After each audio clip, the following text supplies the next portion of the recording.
तुमने कभी जिंदगी में देखा इस तरह रोज हो रहा है? दुकान पे तुम गए थे, कुछ खरीदने गए थे, कुछ खरीद लाए, क्योंकि दुकानदार बड़ा कुशल था, उसने बेच दिया कुछ।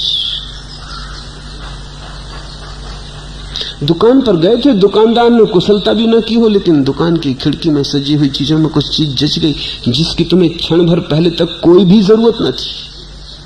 क्षण भर तक पहले तुम्हें सपना भी ना आया था उसका, लेकिन बस आंख में पड़ गई, सरक गए तुम।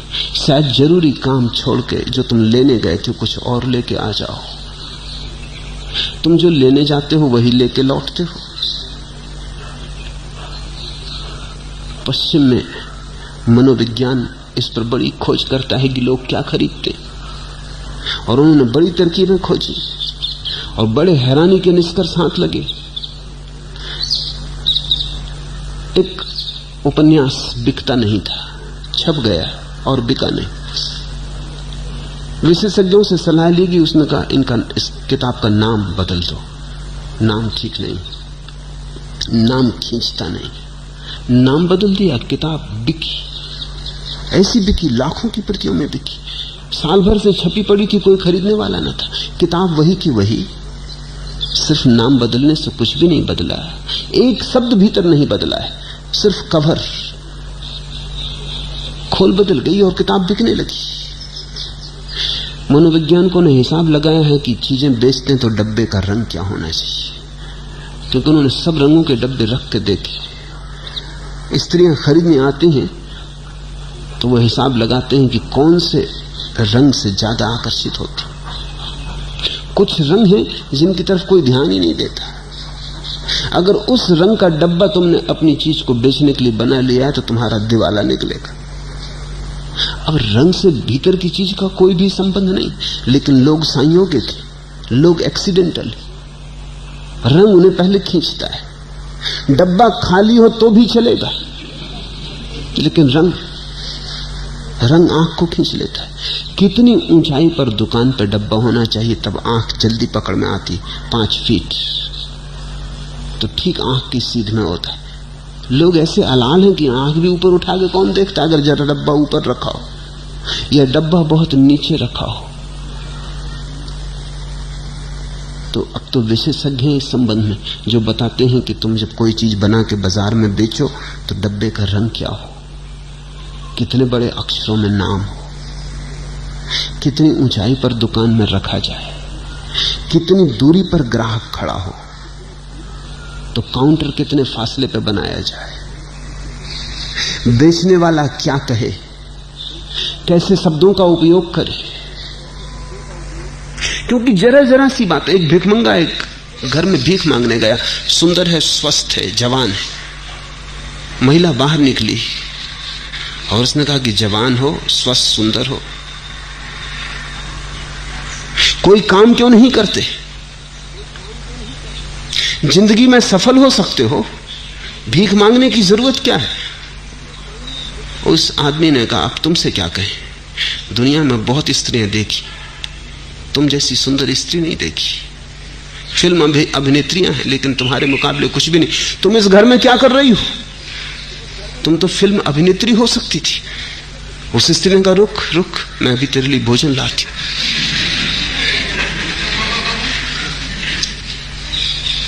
भिखमंगे को भी समझना पड़ता है क्या कहे, किन शब्दों का उपयोग करे, क्योंकि लोग अंधे, लोगों को पता नहीं वो क्या कर रहे हैं, क्यों कर रहे हैं। तुमसे लोग करवा रहे हैं। तुमने सैकड़ों चीजें खरीद ली हैं जो बेचने वालों को बेचनी थी, तुम्हें खरीदनी नहीं थी। पुराने अर्थशास्त्र का नियम था कि जहां जहां मांग होती है वहां वहां पूर्ति होती है। नए अर्थशास्त्र का नियम है जहां जहां पूर्ति होती है वहां वहां मांग पैदा हो जाती। तुम चीज तो बनाओ, इसकी तुम फिक्र ही मत करो कि इसकी कोई मांग है या नहीं, मांग पैदा कर ली जाएगी। लोग पागल हैं। बनट शाह ने जब पहली दफा अपनी किताबें लिखी तो बिकी नहीं, क्योंकि नाम बिकता है। कोई नाम तो था नहीं, कोई जानता तो था नहीं बनट शाह को। तो क्या किया उसने? वो खुद ही चक्कर लगा के किताबों की दुकानों पर जाता था पूछने, जहाज बनट शाह की किताब है? दुकानदार पूछता, कौन जहाज बनट शाह? अरे तुम्हें जहाज बनट शाह का पता नहीं? क्या खाक किताबों का धंधा करते हो? इस नाम की किताब छपी है। ऐसा वो खुद ही दुकानों पे चक्कर लगाता, पता बता आता उनको, तरकीब से समझा आता। और जब उसने अपने मित्रों को भी कह दिया कि तुम जब निकलो कहीं से, कोई विशेष रूप से जाने की जरूरत नहीं, लेकिन रास्ते में अगर किताब की दुकान पड़ जाए, इतनी कृपा मुझ पर करना, पूछ लेना जहाज बनट शाह की फला फला किताब है। जब दुकानदार कई ग्राहक आने लगे, रोज आने लगे, भाई है कौन जहाज बनट शाह? दुकानदारों ने पता लगाया, किताबें खरीद के लाए। जहाज बनट शाह ने कहा, ऐसे मेरी किताबों का बिकना शुरू हुआ। चीज होनी चाहिए, फिर चीज के आसपास कांटा, कांटे के आसपास आटा होना चाहिए, फिर कोई ना कोई फंस जाएगा। संसार बड़ा मूल है, तुम जरा जागो। महावीर का इतना ही प्रयोजन है कि तुम जरा जागो, अन्यथा ऐसे तो ये रास्ता बड़ा ही होता चला जाएगा, इसका कोई अंत ना होगा। अजल से घर में सफर हूं, मगर मुझे अब तक बिछड़ गया था मैं जिससे, वो कारवां न मिला। तुम अपने स्वभाव से छूट गए हो, संयोग में उलझ गए हो। बिछड़ गया था मैं जिससे, वह कारवां न मिला। अजल से घर में सफर हूं, मगर मुझे अब तक शुरू से, जगत के प्रारंभ से खोज रहा हूं अपने को, और मिल नहीं पाता हूं, क्योंकि और दूसरी चीजें बीच में मिल जाती हैं जो अटका लेती। कभी धन, कभी पद, कभी प्रतिष्ठा, कभी यश, कभी रूप, कभी रंग, कभी शब्द, कभी गंध। इंद्रियों के हजार जाल हैं, कोई ना कोई मिल जाता है, अपने घर तक पहुंच ही नहीं पाते। कोई ना कोई अटका लेता है। ध्यान रखना, कोई तुम्हें अटकाता नहीं, तुम अटकने को तैयार ही बैठे हो। कोई ना भी अटकाए तो अटकने की कोई तरकीब खोज लोगे। छोटे को छोटा मत मानना, सब चीजें बड़ी हैं। सत्य का खोजी जीवन की रत्ती रत्ती का होश रखता है, सब चीजें बड़ी हैं। वही करता है जो करना जरूरी है, उसी तरफ जाता है जहां जाना जरूरी है। व्यर्थ को काटता है ताकि सार्थक ही बचे। जो नहीं करना है उसे नहीं ही करता है, खिलवाड़ नहीं करता जिंदगी के साथ। जिंदगी उसकी एक साधना है, एक उपक्रम है, एक सोपान है। उसकी जिंदगी में एक दिशा है, वो कहीं जा रहा है। अगर ऐसे तुम सब दिशाओं में भागते रहे तो तुम कहीं भी ना पहुंचोगे। अगर तुम कहीं नहीं पहुंचे हो तो कारण तो खोजो। कारण यही है कि 2 कदम चलते हो बाएं तरफ, फिर दिल बदल गया, फिर 2 कदम चलते हो दाएं तरफ, तब तक फिर दिल बदल गया। तुम्हारा दिल है कि पारा है, छितर छितर जाता है, जितना पकड़ो उतना ही छितरता जाता है, सब दिशाओं में बिखर जाता है। ऐसे तुम बिखर गए हो। इस बिखरेपन के कारण आत्मा का तुम्हें कोई अनुभव नहीं होता। महावीर कहते हैं छोटे को छोटा मत जानना, छोटा बड़ा हो जाता है। इसलिए जिससे बचना हो उसके बीजारोपण के पहले ही जागना। क्रोध प्रीति को नष्ट करता है, मान विनय को नष्ट करता है, माया मैत्री को नष्ट करती है, लोभ सब कुछ नष्ट करता है। कोहो पियम पणासेई मानो विनय नाशनो माया मित्तानि नासेई लोहो सव्य विनाशनो। क्रोध प्रीति को नष्ट करता है। अब लोग हैं प्रेम चाहते हैं, कौन है जो नहीं चाहता? ऐसा आदमी खोजा, ऐसे प्राण तुमने कभी पाए जो प्रेम ना मांगते हो? सभी तो प्रेम के भूखे, निरपवाद रूप से सभी प्रेम के लिए प्यासे। फिर प्रेम खो कहां गया है? जहां सभी लोग प्रेम चाहते हैं और जहां सभी लोग सोचते हैं कि प्रेम दें, वहां प्रेम के फूल खिलते दिखाई नहीं पड़ते। प्रेम खो कहां गया है? तो महावीर कहते हैं प्रेम प्रेम की बात करने से क्या होगा? क्रोध प्रीति को नष्ट करता है। तुम क्रोध के बीजों को तो जगह देते जाते हो और प्रेम की पुकार और गुहार मचाए रखते हो, चिल्लाते रहते हो प्रेम प्रेम प्रेम, और क्रोध के बीज पनपाए जाते हो। बोते हो जहर, अमृत की मांग करते रहते हो। फिर अगर जहर का झाड़ झंखाड़ तुम्हारे जीवन को भर देता है और अमृत की कोई वर्षा नहीं होती, तो कसूर किसका है? उत्तरदायित्व किसका है? क्रोध प्रीति को नष्ट करता है। अगर तुम्हारे जीवन में प्रेम नहीं है तो जानना कि क्रोध होगा। चाहे बहुत बहुत करने की वजह से तुम्हें याद भी ना आती हो, अब ऐसे रग पक गए हो क्रोध में कि अब तुम्हें पहचान भी नहीं पड़ता कि क्रोध है। किसी क्रोधी को कहो, वो फौरन कहता है, कौन कहता है मैं क्रोध में? मैं क्रोध में नहीं हूं। क्रोधी भी यही कहे चले जाता है मैं क्रोध में नहीं हूं। तुम भी जब क्रोध में पकड़े जाते हो तो तुम स्वीकार नहीं करते कि मैं क्रोध में हूं। क्रोध को कोई स्वीकार ही नहीं करता हो। प्रेम की लोग मांग किए जाते हैं। अगर क्रोध है तो स्वीकार करो, क्योंकि स्वीकार निदान बनेगा। क्रोध है तो स्वीकार करो कि है, तो मिटाने का कोई उपाय हो सकता है। जिसे तुम स्वीकार ही ना करोगे उसे मिटाओगे कैसे?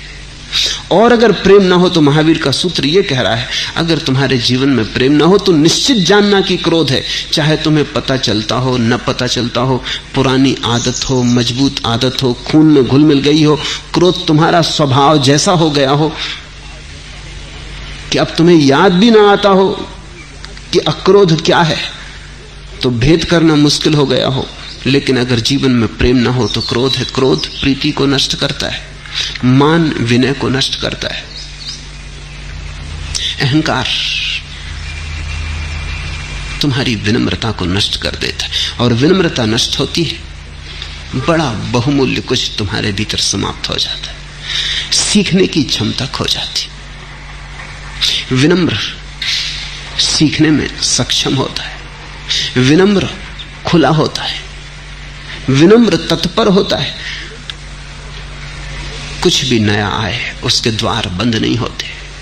और विनम्र जीवन के सत्य को पहचानता है कि मैं एक खंड मात्र हूं इस विराट का। अहंकारी एक बड़ी भ्रांति में जीता है। अहंकारी की भ्रांति यह है कि जैसे मैं केंद्र हूं सारे विश्व का, जैसे सब मेरे लिए और मैं किसी के लिए नहीं, जैसे सब मेरे साधन है और मैं साध्य हूं। अहंकार को अगर हम ठीक से समझें तो उसका अर्थ होता है सारा जगत साधन है और मैं साध्य हूं। मेरे जीवन के लिए अगर सबको मरना भी पड़े तो भी उचित है। मेरे सुख के लिए अगर सबको दुखी भी होना पड़े तो भी ठीक है, क्योंकि मैं साध्य हूं और सब साधन है। सबके कंधों पर मेरे पैर रखने पड़े मुझे, और सबके सिरों से मुझे सीढ़ियां बना के चढ़ना पड़े, राजमहलों तक चढ़ूंगा, क्योंकि और सब सीढ़ियां होने को ही बने। अहंकारी अपने को अस्तित्व का केंद्र मान रहा है। विनम्र का क्या अर्थ है? विनम्र कहता है मैं कैसे केंद्र हो सकता हूं? मैं नहीं था तब भी अस्तित्व था, मैं नहीं हो जाऊंगा तब भी अस्तित्व होगा। मेरे होने न होने से क्या फर्क पड़ता है? एक तरंग हूं माना, मैं भी एक लहर हूं इस विराट की, पर बस एक लहर हूं। विराट सत्य है, मेरा होना तो एक सपना है। रात देखा सुबह खो जाएगा।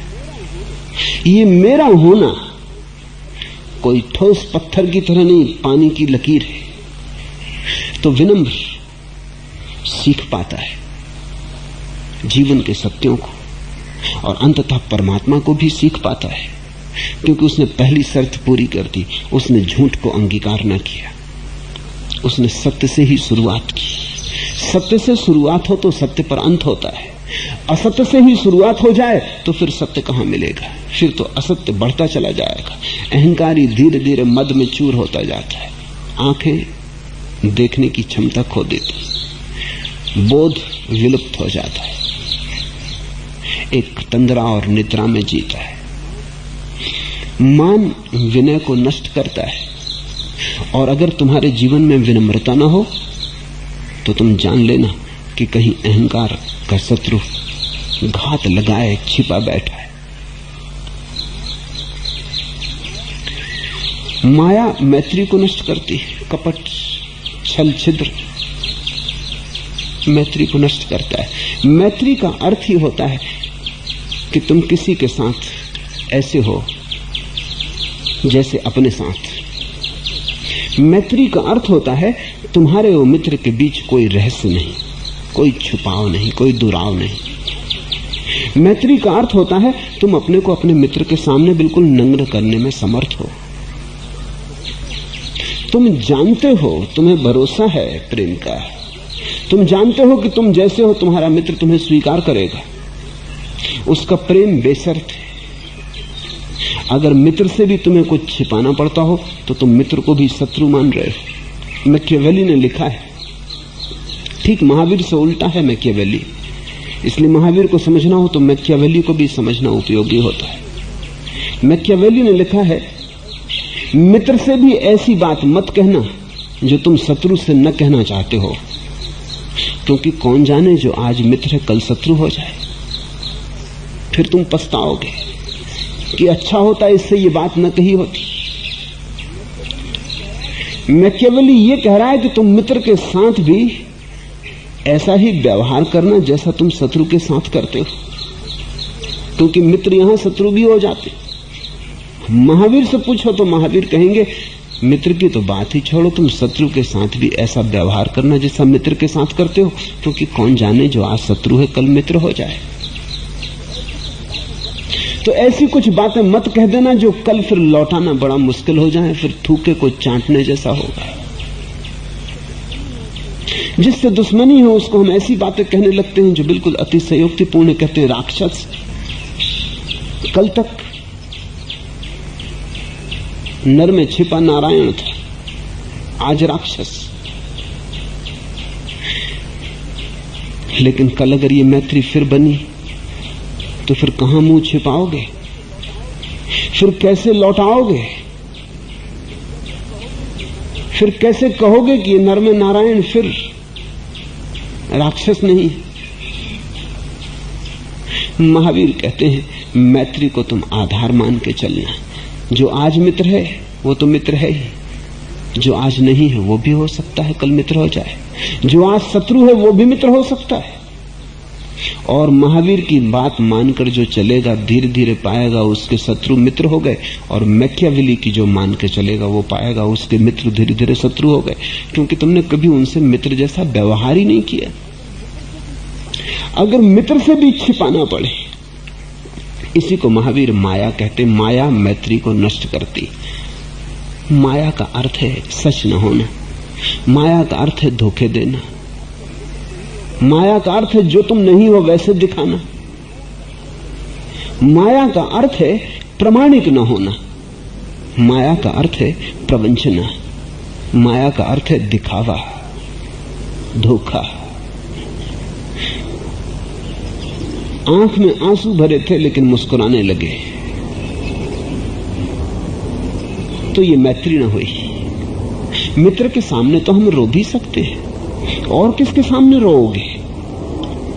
अगर मित्र के सामने भी नहीं रो सकते तो फिर और कहां रोओगे?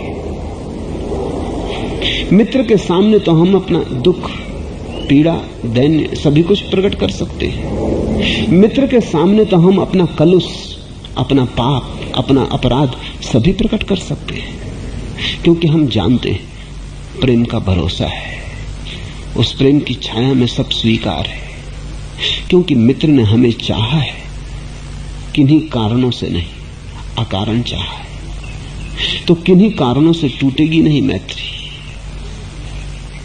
ऐसा नहीं है कि मित्र देख लेगा कि अरे तुमने और ऐसा पाप किया,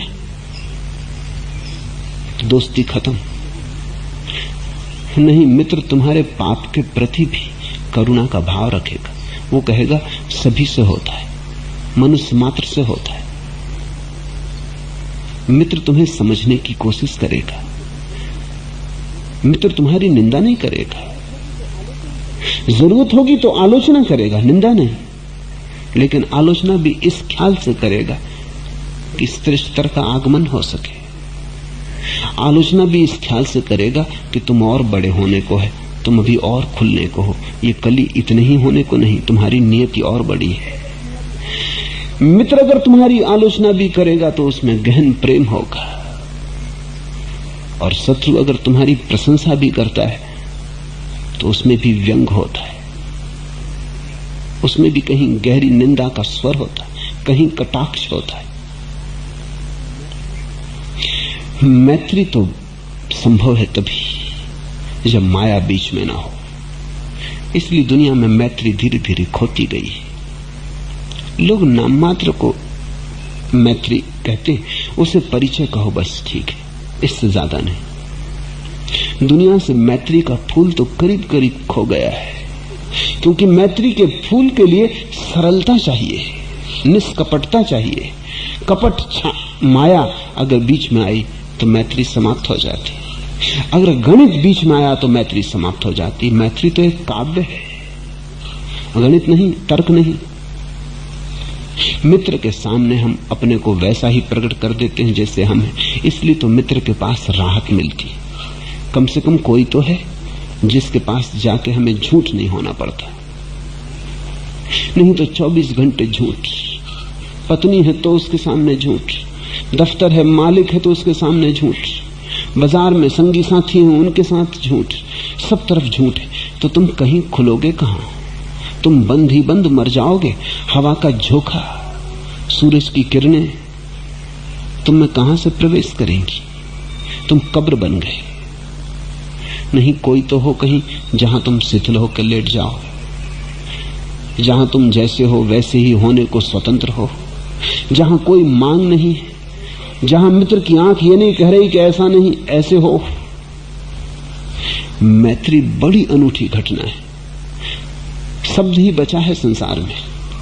मैत्री के फूल बहुत कम खिलते हैं, क्योंकि मैत्री के फूल के खिलने के लिए दो ऐसे व्यक्ति चाहिए जो निष्कपट हो, जिनके बीच माया न हो। माया मैत्री को नष्ट करती है और लोभ सब कुछ नष्ट कर देता है। अगर तुम्हारी जिंदगी में खंडहर ही खंडहर मालूम पड़ता हो, मरुद्धान का कहीं कोई पता न चलता हो, मरुस्थल ही मरुस्थल, तो एक बात जान लेना कि तुमने लोभ के ढंग से ही जीना सीखा है, तुम और कुछ नहीं जान पाए। लोभ सब कुछ नष्ट कर देता। ये महावीर निदान कर रहे हैं। वो ये कह रहे हैं, अगर तुम्हारी जिंदगी में कोई रस वर्षा न होती हो तो दोष मत देना किसी को। इतना ही जानना कि तुम लोभ में बड़े गहरे उतर गए हो, तुमने लोभ की बड़ी गहरी सीढ़ियां पार कर ली, तुम लोभ के कुएं में डूब गए हो। तो ही ऐसा होता है कि सब नष्ट हो जाए।